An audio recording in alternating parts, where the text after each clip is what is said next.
నవరాత్రి సమయంలో ఈ వస్తువులను ఇంటికి తెచ్చుకోండి. దుర్గాదేవి ఆశీస్సులు లభిస్తాయి. పవిత్రమైన నవరాత్రుల సందర్భంగా దుర్గాదేవి ఆశీస్సులు పొందడం కోసం కొన్ని వస్తువులు ఇంటికి తెచ్చుకోవడం మంచిది. మత విశ్వాసాల ప్రకారం ఈ వస్తువుల్ని ఇంటికి తీసుకురావడం వల్ల దేవతా ఆశీర్వాదం లభిస్తుంది. డబ్బు, ధాన్యాల కొరత ఉండదు. నవరాత్రికి వీటిని మీ ఇంటికి తెచ్చుకోండి. హిందూ మతంలో శారదీయ నవరాత్రి పండుగకు ప్రత్యేక ప్రాముఖ్యత ఉంది. 9 రోజుల పాటు జరిగే ఈ పవిత్ర పండుగ దుర్గాదేవికి అంకితం చేయబడింది. ఈ రోజుల్లో దుర్గాదేవి 9 రూపాలను పూజిస్తారు. ఈ దసరా రోజుల్లో ఎవరైనా భక్తురాలు నిజమైన హృదయంతో అమ్మవారి నుండి ఏదైనా కోరితే ఆ తల్లి తన భక్తుల ప్రార్థనలను వృధా చేయనివ్వదు. భక్తులు కూడా తమ అమ్మవారిని స్వాగతించడానికి ఏ అవకాశాన్ని వదలడానికి ఇష్టపడరు. 9 రోజులు ఉపవాసం ఉండి అమ్మవారి ఆరాధనలో లీనమైపోతారు. మత విశ్వాసాల ప్రకారం నవరాత్రులలో కొన్ని ప్రత్యేక వస్తువులను తీసుకురావడం చాలా పవిత్రమైనదిగా భావిస్తారు. ఈ వస్తువులను ఇంటికి తీసుకురావడం ద్వారా దుర్గామాత చాలా సంతోషిస్తుందని నమ్ముతారు.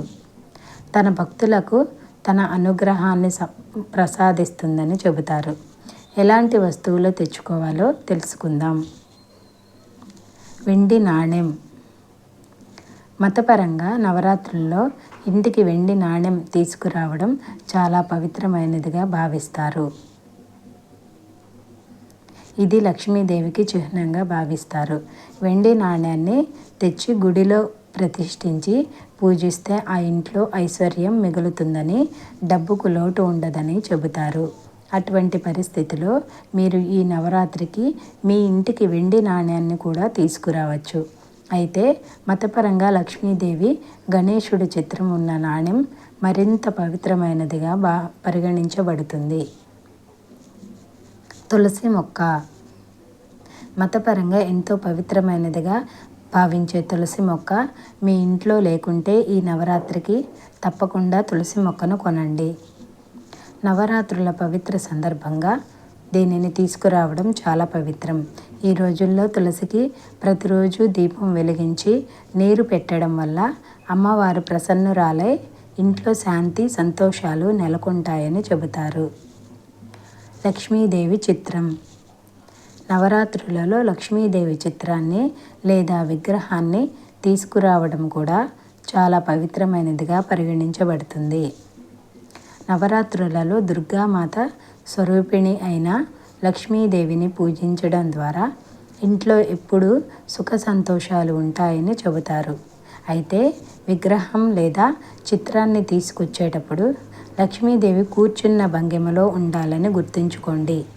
చేతిలో నుంచి నాణ్యాలు జారవిడుస్తున్న చిత్రపటం తెచ్చుకుంటే ఇంకా మంచిది. మతపరంగా ఇది శుభప్రదంగా పరిగణించబడుతుంది. మేకప్ వస్తువులు.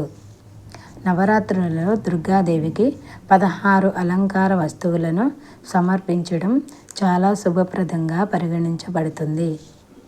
నవరాత్రులలో దుర్గామాతకు 16 అలంకార వస్తువులు సమర్పిస్తే స్త్రీలకు అఖండ సౌభాగ్యం కలుగుతుందని చెబుతారు. అటువంటి పరిస్థితిలో మీరు ఖచ్చితంగా నవరాత్రుల సమయంలో మాత రాణి కోసం మేకప్ వస్తువులను తీసుకురావాలి.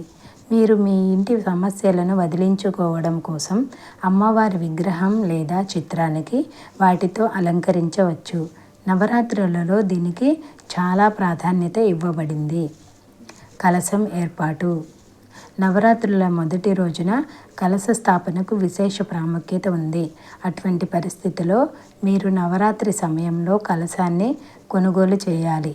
మీరు మీ సామర్థ్యాన్ని బట్టి మట్టి, ఇత్తడి, బంగారం లేదా వెండితో చేసిన ఎలాంటి కలశాన్ని కొనుగోలు చేయవచ్చు. ఈ కలశంలో కొబ్బరి, మామిడి ఆకులను వేసి పీఠం మీద అమర్చండి. ఇలా చేయడం వల్ల భక్తులకు దుర్గాదేవి ప్రత్యేక అనుగ్రహం లభిస్తుందని చెబుతారు. ఈ వీడియో కనుక మీకు నచ్చినట్లయితే please subscribe my channel. Thank you. వీడియోకి ఒక లైక్ కొట్టి శ్రీ మాత్రే నమః అని కామెంట్ చేయండి.